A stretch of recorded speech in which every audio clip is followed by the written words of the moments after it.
그 SMR 이야기를 좀 여쭤볼게요. 이게 소형 모듈 원전인데 일반적인 원전하고 이게 크기나 용량이 얼마나 차이가 나면 소형이라고 볼 수 있는 거죠? 그 국제기구 그러니까 그 국제 원자력 기구 IAEA가 내린 정의에 의하면은 300메가와트급 이하를 봅니다. 그러니까 우리나라가 1,400메가와트급이 현재 우리나라가 지금 짓고 있는 원전이니까 대략 한 5분의 1 이하 정도의 규모면은 보통 이제 소형이라고 부르고요. 네. 그다음에 이 원전이라는 것이 여러 가지 부품들이 이렇게 조립하는 형태로 되어 있거든요. 근데 그걸 갖다가 좀 더 모듈화하는 건 블록화 시켜가지고 네. 단순하게 만드는 뜻이거든요.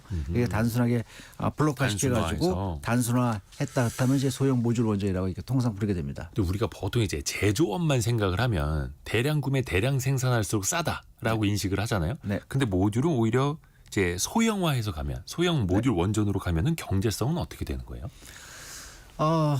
소형 모듈 원전은 여러 가지 장점이 있는데 그것이 그것이 가격마저 쌌으면 벌써 세상의 지배자가 됐겠죠. 가성비 좋았으면. 예, 근데 항상 새로운 제품이라는 거는 항상 그러한 애로사항이 있는 것이에요. 그런 처음엔 장점. 비싸죠. 예. 예, 그렇기 때문에 그걸 지금 돌파하기 위해서 지금 각국에서 치열하게 노력을 하고 있고 우리나라도 노력하고 있는 것이고요. 현재 수준을 봤을 적에 소형 모듈 원전의 대형 원전에 비해서 비싼 것은 맞습니다. 그런데 이것이 시장이 확대됨에 따라서 가격이 떨어지고 그다음에 또 기술 개발을 통해 가지고 가격이 떨어진다면은 이것이 이제 대형 원전과 적어도 버금가는 수준에 도달하게 된다면은 누가 그걸 대형 원전 선택하겠습니까? 소형 모듈 원전을 선택하게 되는 것이죠. 그렇기 때문에 가망성이 비전이 있다라고 말씀드리고요. 대형 원전이 들어갈 수 없는 지역이 있습니다. 예를 들게 되면은 아주 그 원격지 같은 거. 예를 들면 캐나다 같은 경우에는 굉장히 국토 넓은 데 비해 가지고 이제 그 원격지가 많거든요. 사람은 이제 오지에 살고 그런 데가 또 유리하고. 그다음에 요즘 이제 신생 이제 개발하려는 국가들은 전력수가 많잖아요. 체코만 해도 한 1,000메가와트 정도는 나는 오케이 이렇게 하거든요. 그런데 이제 그보다 작은 국가 되려면은 이제 원전 작아질 수밖에 없거든요. 그러니까 이제 뭐 300메가, 500메가 이런 걸 원하는데 내가 지금은 300메가인데 나는 한 1년 한 5, 6년 지나면 나는 600메가 되고 싶어. 그러면 그걸 모듈로 해가지고 연결하면 되거든요. 그러니까 그런 면에 있어가지고 장점이 있지요. 아하, 그러네요. 근데 이제 이게 시장이 확대되고 가격이 인하되기까지는 시간도 많이 걸릴 테고 이게 아직도 개발 단계고 상용화는 안 되고 있잖아요. 언제쯤이면 가능할까요? 저희 우리나라에서는요. 우리나라에서는 지금 2034년 9월에 첫 번째 모듈을 넣어서 이제 운전하는 게 목표를 갖고 있고 가동이요? 네, 가동입니다. 첫 번째 모듈 가동이고 그다음에 2035년에 4개 모듈을 다 해서 한 개 모듈이 170메가와트거든요. 4개 모듈이면 640메가와트인데 이 4개 모듈로 구성된 SMR 소형 모듈 원전을 2035년에는 4개를 다 완공하는 것이 목표. 근데 첫 번째 모듈만 들어가서 뭐 이게 운전을 한다 그래도 이 기술적 실현성은 확실히 보이는 거거든요. 그거는 이제 2034년 9월이니까 우리나라의 계획은 그렇고 해외에서도 지금 2030년 전에 하겠다라고 나오는 기업들이 제법 있습니다. 네. 제가 예상컨대는 이 서방 세계에서는 제일 빨리 들어올 거는 캐나다 온타리오입니다. 캐나다의 온타리오 전력사는 캐나다에서 두 번째로 큰 전력회사인데 상당히 큰 전력회사입니다. 거기는 이제 제너럴 일렉트릭하고 일본의 히다치가 합작으로 만든 BWR-RX 300이라는 소형 모듈 원전이라고 있는데 그건 300메가와트급입니다. 그걸 갖다가 2029년에는 운전에 들어가겠다라고 그래가지고 지금 뭐 굉장히 지금 아주 뭐 추진을 확실하게 하고 있고요. 중국은 ACP100이라고 해서 그건 100메가와트라고 더 작습니다. 그건 지금 건설 중에 있고 2026년 그러니까 내년 후년에 준공에 가서 운영을 하겠다라고 지금 뭐 마일스톤까지 나와 있습니다. 그러니까 빠르네요, 중국이도. 빠르죠. 빠른데 중국은 이제 기술 공개가 잘 안 돼 있어서 그 기술 수준이 어느 정도인지 잘 모르겠습니다. 왜냐하면 소형화만 했다는 별 의미가 없고요. 그걸 모듈화를 얼마큼 했느냐가 또 관건인데 그런 면에 있어가지고 기술 수준이 어쩐지는 사실 공개가 안 돼서 잘 모르겠지만 어쨌든 간에 100메가와트급 ACP100이라는 걸 갖다가 지금 더 작은 거. 지금 뭐 건설 중에 있습니다. 건설 중에 이게 있고. 그러면은 SMR 소형 원전은 더 작게 만드는 게 더 어려운 기술입니까? 어때요? 이게 왜냐면 이제 작게 만들면 모듈식으로 네네. 블록처럼 네네. 뭐 10개 붙이면 1000메가 되는 거 네네. 이런 식으로 되지 네네. 않습니까? 이론적으로는. 네, 네. 그런 점에 있어가지고 대형 원전하고는 기술적 차별화가 좀 있고요. 작게 만들수록 더 어렵냐면 꼭 그렇지는 않습니다. 제가 꼭 작게 만들수록 더 어렵다면 꼭 그렇지는 않은데 문제는 뭐냐면은 출력을 작게 하고 네. 그러므로 해가지고 내가 더 단순하게 갈 적에 그 두 개의 양자를 놓고서 경제성 효과가 어떻게 나올 것이냐. 출력을 작게 만들면은 경제성이 안 좋아지거든요. 아, 그러네요. 그런데 그걸 단순하게 되면 경제성이 좋아지거든요. 그 사이에 게임이라고 볼 수 있습니다. 어찌됐든 간에 이게 발전을 하기 위한 거니까 네. 발전 효율 네.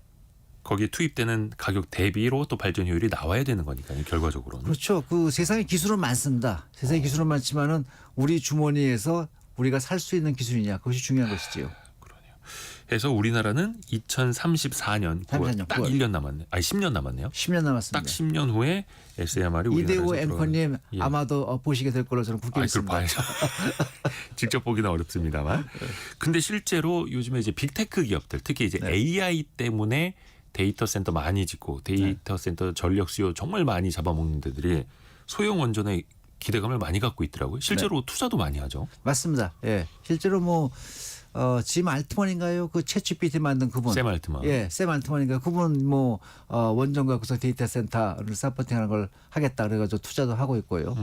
뭐 잘 알다시피 뭐 빌 게이츠는 뭐 테라파워의 뭐 투자 소유주로서 많이 지금 했죠. 뭐 제 4세대 원전급 지금 원전을 갖다가 지금 건설할 거의 건설 지금 뭐 들어가고 있죠. 그걸 하고 있고 뭐 많이들 하고 있는데요. 그 데이터 센터가 전기를 많이 쓰거든요. 그것도 24시간 써야 됩니다. 24시간 써야 되니까 사실 SMR 같은 거는 데이터 센터 지역에다가 두게 되면은 딱 좋지요. 보통 데이터 센터 하나가 50메가와트 정도를 쓴다 하더라고요. 그러니까 100메가와트 끄면은 두 개의 데이터 센터를 갖다 충분히 공급할 수 있죠. 만약에 우리 같으면 170메가와트가 한 노주니까 그러면은 3개 정도는 충분히 공급할 수 있고 만약에 데이터 센터 10개를 갖다가 클러스터로 만든다면은 뭐 우리 같으면은 3개 모듈 정도 넣게 되면은 충분히 공급할 수 있지요. 그 이제 멀리 있는 발전소에서부터 전기를 끌어오는 게 아니라 그러면 데이터 센터를 신축하는데 주변에다가 아예 소형 모듈 원전 SMR을 지어놓고 맞습니다. 인근에다가 맞습니다. 데이터 센터 발전소, 데이터 센터 발전소 이렇게 맞습니다. 짝꿍처럼 착착착착 지을 수도 있는 거예요. 맞습니다. 그게 바로 이제 원전이 이제 분산 전원으로 쓰기가 어렵거든요. 분산 전원은 그러니까 뭐냐면은 수요지에 가까워야 돼요. 분산 전원. 예, 수요지에 분산 전원을 쓰게 되면 송전망도 대규모 송전망이 필요가 없게 됩니다. 그러니까 여러 가지로 뭐 유리한 점이 많습니다. 근데 단점이 뭐냐면은 수요지에 가깝게 이제 발전 설비를 갖춰야 된다는 것이 한 단점이 되고요. 그다음에 분산 전원을 쓰다 보니까 사실 그 수요가 많은 대단지는 못해요. 수요가 작은 규모는 되거든요. 그러니까 네. 데이터 센터 같은 건 딱이지요.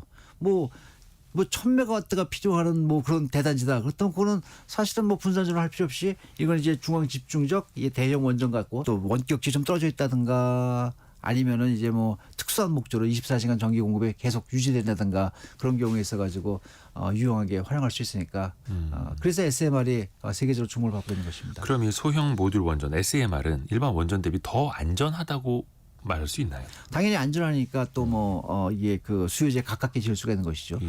뭐 기술적으로 안전하다 한다면은 보통 한 뭐 아무리 뭐 보수적으로 계산해도 100분의 1, 뭐 정확히 계산하면 1000분의 1 안전하다 그러는데 그 숫자가 저는 별 의미가 없고요. 이거는 차별화된 안전성을 갖는다라고 저는 말씀드릴 수가 있어요. 근데 그것이 어떤 식으로 이제 전개되냐면은 이번에 이제 소형 모듈 원전 중에서 가장 앞서가고 있는 거는 사실 뉴스케일사가 이제 개발한 원전인데 네, 뉴스케일. 뭐 뉴스에도 많이 떴죠. 근데 그 원전이 미국 원전 규제기관이 검토를 해보니까 네. 이거는 방사선 비상계획이라는 게 필요가 없다라고 했습니다. 원전은 반드시 방사선 비상계획에 따라 붙습니다. 사고 났을 경우에 예, 대비해서. 그걸 대비해서. 그런데 이거는 방사선 비상계획을 그 발전소 부지 내부에만 둔다. 그 외부에는 신경 쓸 필요가 없다.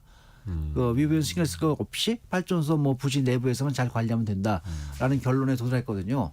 뭐 그 정도니까 상당히 뭐 안전성에서는 차별돼 있다라고 말씀드릴 수 있고요. 그 가장 기본적인 이유는 작아서 그렇습니다. 이 작다는 거는 네. 훨씬 더 사실은 내재적인 안전성 여유가 많거든요.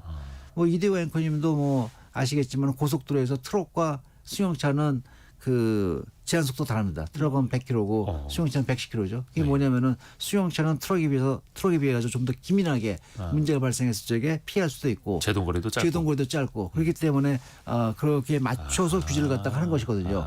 그래서 우리나라에서도 사실은 SMR에 맞춰서 규제를 만들어줘야 됩니다.